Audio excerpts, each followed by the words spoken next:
He was a living saint, and now he will be obviously among our most honored ancestors.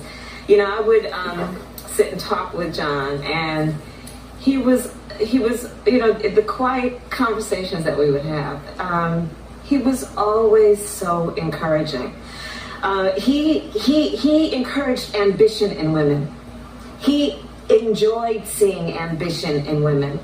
And, you know, there is so much to applaud him for about, as everyone has said, how he lived his truth, how he lived his faith, how he put that faith into action.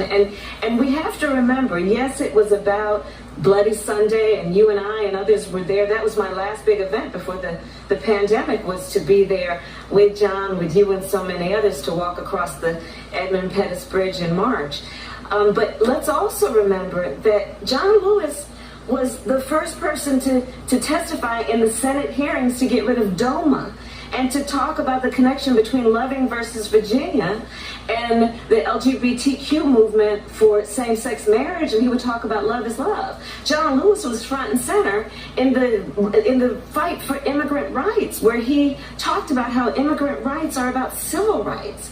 John Lewis was part of the creation of the George Floyd Justice in Policing Act. Right. And by the way, Mitch McConnell needs to put the Voting Rights Act, H.R. 4, on the floor for a vote. It's been 225 days, and needs to name it the John Lewis Voting Rights Act.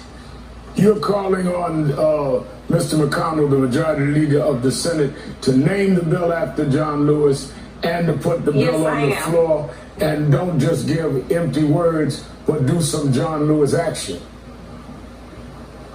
Right, because as we like to say, I'm too busy watching what you're doing to hear what you're saying. So if he wants to make clear his honor for the life, the legacy, the sacrifice, the heroism of John Lewis, put that on the floor for a vote, and let's name it the John Lewis Voting Rights Act.